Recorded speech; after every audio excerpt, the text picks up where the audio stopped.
Okay guys, imagine you leaving your own country and then you arrive Canada, and at the POE, the point of entry, when you arrive Canada, you were sent back. You were deported back to your home country. For what? Find out in this video if you want to know what happened to KWAME as he was sent back home, back to Accra from the airport. But if I lay down and I play dead and I stay dead, maybe you'll get... Hey guys, welcome back. Welcome to another interesting video. This Ghanaian arrived Canada from Ghana, Accra. And guess what? Upon his arrival into Canada, when he was done with some clearance and he was at the POE, that is at the point of entry where you will get your study permit, he was deported back to his home country in Ghana. What happened? I want you guys to note something, okay? When you get your passport request, okay, and then you go to the VFS to submit your passport, and then it will be DHL or sent back to you. So that thing, that stamp that is on your passport, it's not a guarantee that you're already in Canada. No, that is just a permission. That is an approval for you to get into the Canadian airport. It is only when you are inside the Canadian airport and you're done with all your clearance and your interview, that is when you will get your actual study permit. In brackets, if you are a student. For PR and for people who are on work permit, the same thing applies to you. Whatever you see on your passport from the VFS is not the final result, okay? Don't be overwhelmed. You know, try to comport yourself because you still have a lot going on for you. So, when they got to the POE, he was done with his clearance. He was done with his self-check-in clearance as well, where you have to put all of those details in the machine with your passport and everything. So then it was time for his one-on-one interview. That is the section where you'll be giving your study permit, your open work permit for those who are on open work permit, or your PR for those who were coming for their PR. During my time when I came, I spent about 3 to 4 minutes in the interview section before I got my study permit. So he was coming to school in Canada for September intake, right? But guess what?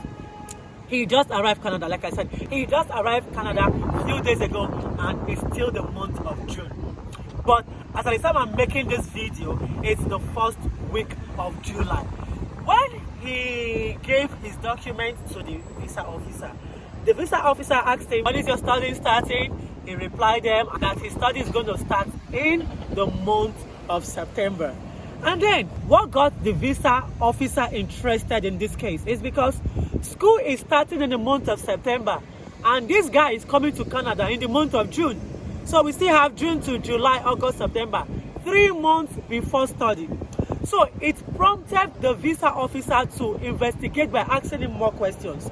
Okay, so and I see the mail between you and your school, like the communication between you and your school, because actually for my own school in New Brunswick, my school advised me that I should come to Canada at least 1 month before my study will start, right? So what this guy did was he came to Canada 3 months before his school is supposed to resume. And the visa officer was not comfortable with it. So the visa officer was trying to find out reasons to know why he's coming 3 months before time. He could not defend himself.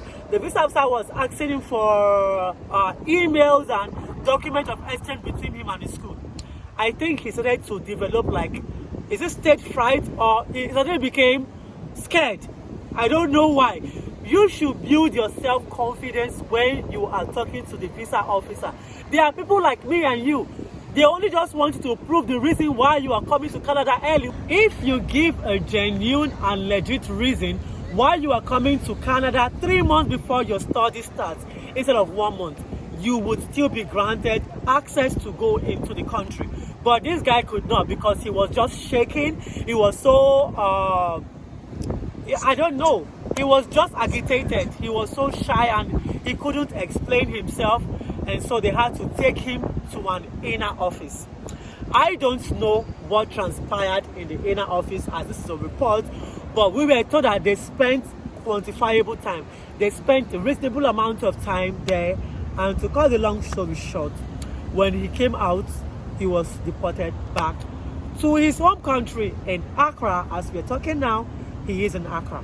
What is the lesson? The lesson in this is number one, like I said earlier on, that stamp you got in your passport is not the guarantee that you're in Canada.